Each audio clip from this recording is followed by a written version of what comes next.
From water aerobics to cannonballs, more people will start to make a splash to cool off on hot summer days. But in the midst of the fun, remember to practice safe habits to avoid tragic outcomes. Make sure that if you don't know how to swim, you're wearing a life jacket that is Coast Guard certified. Going to the beach or hopping in the pool is all about having a good time, but we know all too well that things can take a turn. According to the Indiana State Department of Health, in 2014, 76 people in Indiana died of accidental drowning or submersion. People think that they know how to swim, they think that they're safe. You don't know when you're being rough, if you're going to keep somebody underwater longer than they're comfortable or even hurt them unintentionally. Good. Michael Simpson has been bringing his son to swim lessons since he was 4 years old. To make sure that he can protect himself against drowning in water with a basic ability to swim and tread water. Taking the stress off the family during summer trips to water parks. Really enjoying the water and not having to worry about getting life vests on for the slides like the other kids. And the message this aquatics director can't stress enough: for parents to keep an eye on their children and to stay close, because it only takes a second to drown, it takes a tiny bit of water. So safety before everything else, fun next. Well, it's not really a regulation, it's a prohibition. New FDA regulations are taking aim at e-cigarettes. It's terrible. There's going to be a lot of people forced to go back to smoking.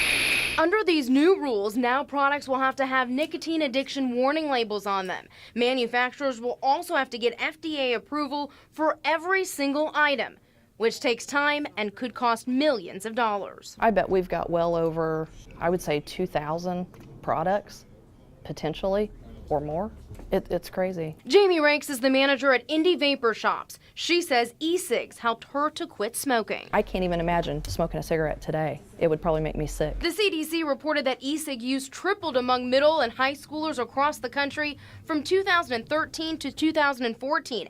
And here in Indiana, 25% of high school seniors admitted to using an e-cig. If you've got one person who's quitting from e-cigarettes, but you've got millions of kids every year that are trying this product that become addicted to nicotine that never would have picked up a cigarette in their life, that's not a win for public health. Kevin O'Flaherty with Tobacco Free Kids feels these new FDA rules aren't tough enough. It's been really a wild, wild west out there in terms of the lack of regulation. Now with e-cigs being regulated just like tobacco products, vape shops are worried the rules might ruin their business.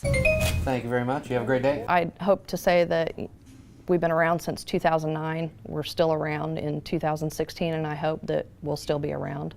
You know, that's not really something that at this point I can answer.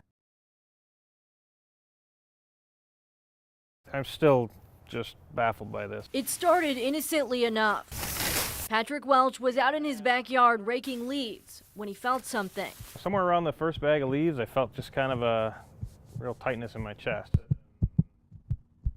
That tightness quickly became a sharp pain, and minutes later, that pain still there, he did the thing he says saved his life. Okay, Google, heart attack symptoms. I was realizing that I had all these symptoms. That's when Welch's 12-year-old son, Aiden, got involved. He was on the phone with his mom, who already knew something was wrong. He couldn't really talk that much, so I was trying to tell my mom if he was all right. He came back in and said, Mom wants to know if she should call an ambulance. After another check at his phone and the words, "Don't tough it out," he said yes. I remember one of the EMTs walking around the corner and saying, Mr. Welch, you are having a heart attack. One of Welch's arteries was 100% blocked. He was having a major heart attack. And looking back on it now, he says he might not have called 911 if it hadn't been for that Google search. Aiden sure is thankful. I know there were a lot of times when my dad, he has saved me. And so is his dad, thinking about one thing a doctor said to him in the hospital. If I don't do this, you will die. I think that's the that's the moment that I knew it was, really serious. Now hoping you'll learn a lesson, Google heart attack symptoms yourself, and don't wait like he did to call for help. I do feel like it saved my life.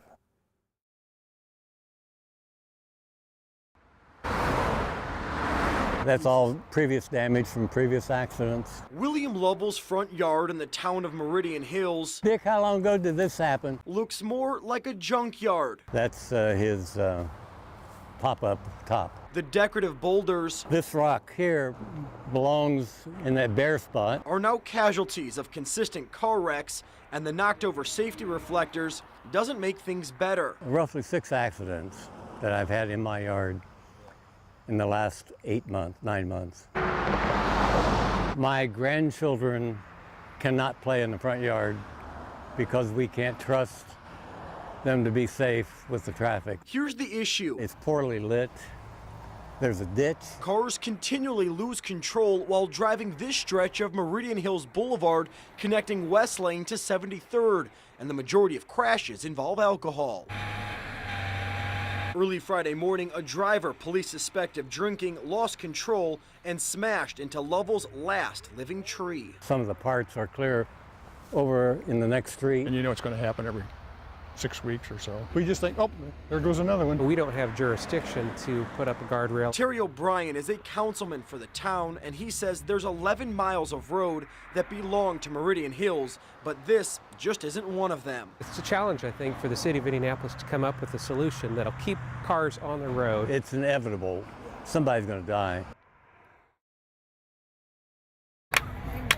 Pastor pounded a cross into the ground along the curb to recall the city's latest homicide victim, not dead an hour yet, in an alley across town. So while the body just now, 7, while we were on the stage, just left, his spirit is not dead. The spirit was strong on an asphalt campsite as a tent pitched on a patch of grass was home to a minister who knew not all the answers to violence could be found inside his church walls. He came into community and slept for 30 days. He heard all the sounds. He saw all the issues. He felt all the pain. The Bible says that we would have days like this, and we would have months like this. And so what we have to recognize is, what do we do when we have months like this? And here at the core of Eugene MLK, over my shoulder, a community coming together to pray for peace in a neighborhood where gunshots are too often the soundtrack of daily life. To have a healthy and safe daily life, you need access to food and money. But behind me, a bank and a grocery store, both recently closed down. We need a way to be able to survive within our own surroundings. If you're a single mom, you don't have a car, where are you going to go to the grocery store? We talk about finances and get our money together. How can we do that without a local bank? Pastor G was not alone in his campsite for peace, as parishioners and neighbors kept him company and counseled troubled souls who stopped by. Did you hear any gunshots? I did. I did on a couple occasions, I did. But you know what I think? Because we were present here, because the pastor was present here, maybe there were so many that we didn't hear. Maybe there were many that didn't take place just because of his presence. On a day when another cross was added as a monument to the murdered, an urban camper brought peace to a corner of the city. Russ McQuaid, Fox 59 News.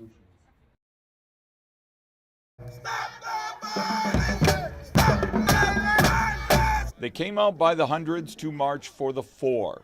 The victims of last week's quadruple homicide in the 3100 block of North Harding, just days after 2 other men died in separate slayings not far away. No more violence! No more violence! Little kids walked alongside politicians with the power to do something about murder in the streets. I brought my kids out with me because I think it's important for them to understand that when you believe something is wrong, you stand up for the cause and to get them on the right path and move in the right way. I'm here because I think that nobody should die at a too young age, or nobody should die if they're like 29 or so. Reginald Hill died 2 years ago this coming Saturday in a killing still unsolved. Peace in these streets. Let's stop this violence. It opened up a wound that was beginning to heal for me. With drums beating and symbols of the season in their hands, they marched on cold pavement in memory of those who were lost. When the march reached the corner of 31st and Harding, it turned a corner,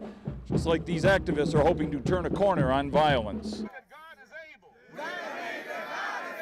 David Whitlock's son, Devon, died in the Harding Street house last Tuesday morning. My son was not into drugs.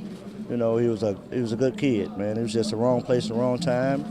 And I just want to say to all the parents out there, I hope you never have to go through what I had to go through. But the march proved, if you do, there will be hundreds with you. Russ McQuaid, CBS 4 News. Flipping, swinging, swimming. White Rock Park in St. Paul, Indiana, filled with Memorial Day visitors. Hours earlier, the water occupied by conservation officers searching for missing 20-year-old Christopher Easton, a body matching his description found in the quarry as his mother stands by. It's a water-related accident that has occurred, and we just want to get the word out, water safety. Park visitors echoing that concern. Please use precautions, especially if you're younger and you have your whole life ahead of you. And it's sad. It's very sad. I'm just like making sure that they're watching out for me, and we're not letting anybody just wander off for this reason. We believe that people, when you come in a group, you need to stick together, and somehow he got separated from his group. DNR says the body was found in the water in front of a 10-foot jump.